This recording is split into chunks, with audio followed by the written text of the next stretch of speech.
So the scene is such that there is this gathering of friends that includes big aristocrats, poets, physicians, philosophers, and they are all asked to make a speech in honor of love. Now, before we go ahead, we have to understand that love is not just an abstract feeling for this context, but also it refers to the God love. That is not something I'm very interested in, so I will touch upon it only a little. But there are other things that I'm really interested in and their implications. So, the first person that speaks in the honor of love is Phaedrus, and he clearly states that love is a mighty god. And he quotes the following a part of a poem, I think, from Homer, if I'm not wrong. First chaos came, and then broad bosomed earth, the everlasting seat of all that is, and love. So, what it says is first came chaos, and then earth and love came into existence at the same time. Uh, I understood it as, if we are taking here, he is obviously speaking in the context of love being a god. If we are to think of love as the abstract feeling, then love, I believe love isn't exclusive to human beings, because as soon as earth came into existence, love came into existence, right that moment. And I think any mythological or religious books or scientists, they would all agree at least on one thing: the existence of earth and the existence of human beings, there was a gap between the two. They did not come to exist at the same time, right? Then he says love is the source of the greatest benefits to us. So there is some utility to love, I'm guessing. The next thing that he points out is especially interesting to me. He says in love there are two subjects: there's the lover and then there's the beloved. Now, this could be said of a one-sided for a one-sided love, or a mutual love. But he talks a little about Greek mythology. If you're familiar with it, Patroclus and Achilles, they were two lovers, two male lovers, and he clarifies that it would be foolish to think that Patroclus was the beloved meaning the one who is loved, who is the object of affection, right? He says that Patroclus was clearly the lover and Achilles the beloved. And the reason for this he gives is that Achilles was fairer of the two and fairer than all the other heroes, beardless and younger. Now, these are obviously some beauty standards for men at that time, which I guess makes sense because there was um, little attention given to women in any consideration back then, I would say. Uh, they were not objects of affection, they were disregarded as, they were treated as second class citizens, nothing out of the ordinary. They were also not given enough attention like they're given today, in terms of they were just treated as something that does not and should not garner anything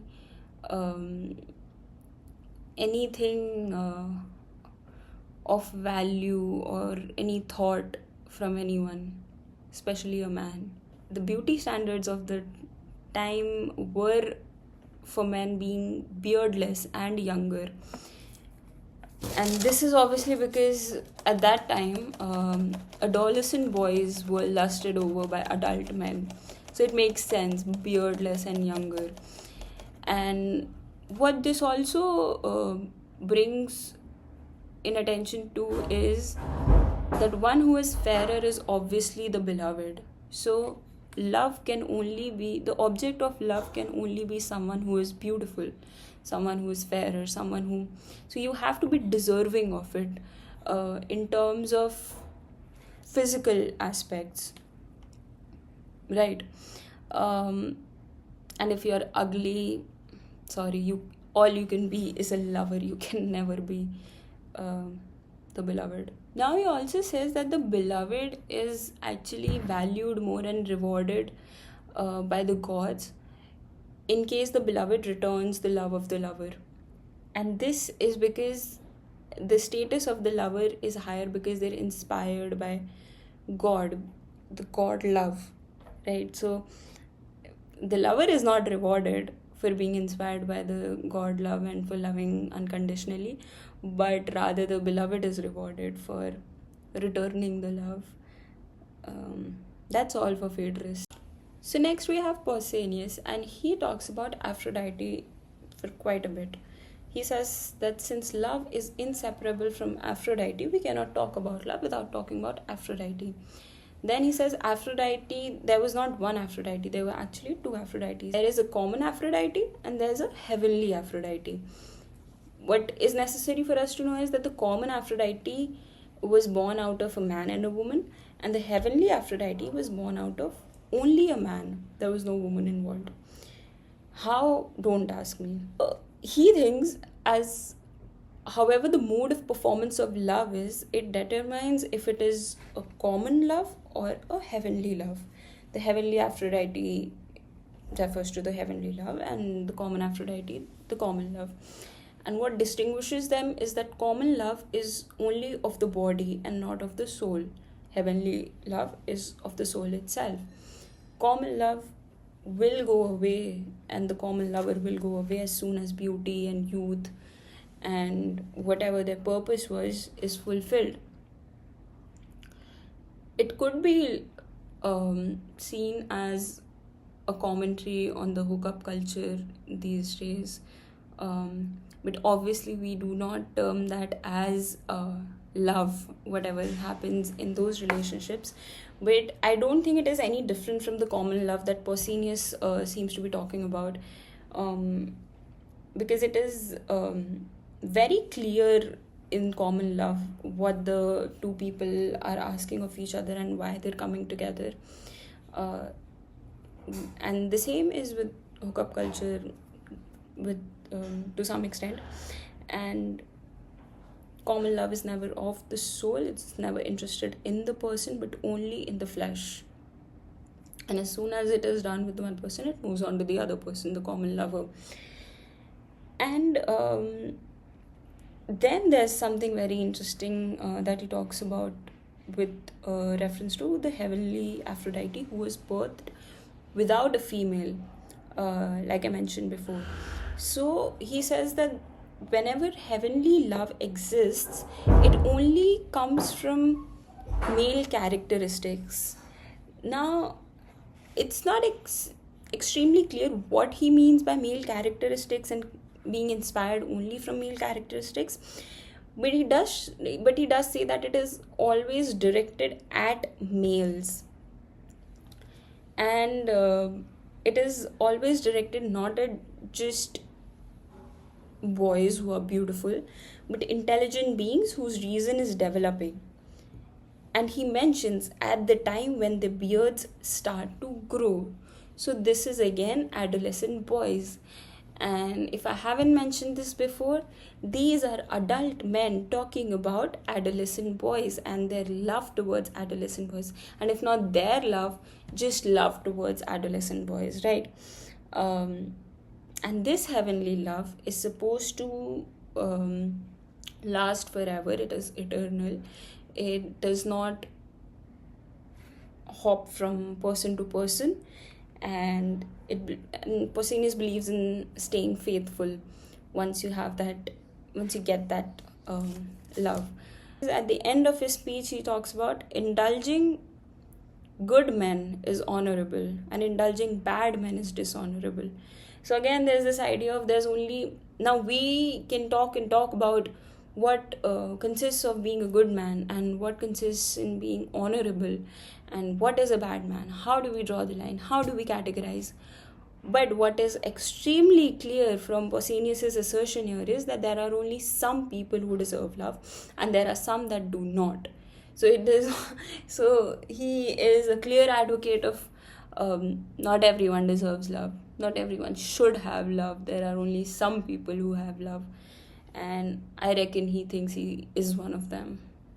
Next, Eryximachus, I hope I'm pronouncing that right. Eryximachus is asked to give a speech. He gives a speech. There's little of interest to me in his speech, so we're going to move forward to Aristophanes.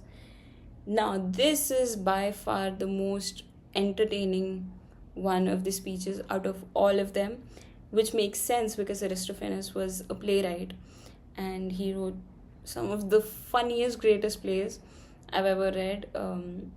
I can recommend you one. It's called Lysistrata, and it's about how the women of Greece, since there's been an ongoing war with Rome, I think, and a lot of men are dying, and the women want the war to stop. So what they do is they tell the men that we will not give you sex as long as the war goes on. And it's one of the funniest plays I've ever read. Anyway, coming to the speech, goes on describing the nature of man. He thinks there are three sexes. There's man, woman, and the union of the two. He said that that's how originally humans were. And the primeval man as in human, the primeval man was round, had 4 hands, 4 feet, 1 head with 2 faces, and 2 private parts. And Aristophanes says that there were 3 sexes of this entity, which was human, how they originally were. First was man, which was the child of sun. There was woman, the child of earth, and there was man-woman, the child of moon. Now, the natural scientists of the time, they thought that the moon was made up of sun and earth. So, obviously, this man-woman was the child of moon. Now, these humans, they launched an attack on the gods. And then, retaliating, Zeus, he cut these humans in half. So then there were people with 1 face, 2 hands, 2 feet, and 1 reproductive organ, right? And after the division, these humans, they started longing for their other half. And whenever they met someone, they would throw their hands and legs around in a mutual embrace, which would feel like their original self again. So that's what a hug is, a longing to feel like your original self again. And the other half that you're always seeking for is the soulmate, as we call it now. According to Aristophanes, the two people who are soulmates used to be a one human being earlier, which is it's extremely romantic, it's extremely sweet. I love this idea. I may or may not believe in it. So what Zeus did was that the embrace of a man and a woman led to breeding. Embrace is a euphemism, and the embrace of a man and man led to satisfaction. Now, very conveniently, Aristophanes leaves out what happens with the embrace of 2 women. Not surprising. So that is why we are always looking for an other half that used to be with us. Now, something that is very, very interesting in his speech. He says that men who used to be part of the double nature, who used to be, as a whole, they used to be man-woman sex. They desire women always, and they are androgynous in nature. I'm guessing in physical appearance.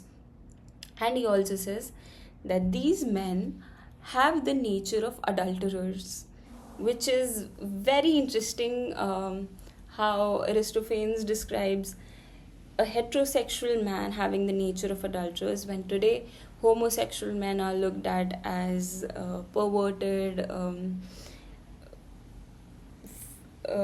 fetishizing cheaters. And then he goes on to say that women who were part of the double nature also desire men, and they are also adulterous by nature. And these people both are androgynous, which is also extremely interesting, that two heterosexual beings typically are considered to be androgynous, which you would not think to be the first. That's not the first thing that will come to your mind. Heterosexual men you'd think to be extremely manly, and heterosexual women to be extremely feminine. Then he said women who were part of the women whole have female attachments, and men who are part of the man whole desire men, and these men are the manliest of all because they were part of two men. So they're coming from the strength of two men, so of course they're the manliest, and it is not natural for them to marry or have children. So what actually happens when two soulmates meet? When the one half meets the other half, when one actually meets the other half, they are in such amazement that they never want to be apart. It is it is described as an intense yearning of the soul, which cannot be verbally explained, and it is so intense because the other person used to be a half of your own body. And finding, according to Aristophanes, finding your true love is extremely, extremely rare. Now, this dialogue is obviously for what Socrates describes love as every dialogue of Plato's is. It's all about Socrates, but I don't think I can fit that extremely well in this video. So if you'd like to see a video on Socrates' definition of love, where it comes from, and that definition also has something to say about the lover and the beloved, which was extremely interesting to me. So let me know if you want a video on that, and thank you for watching.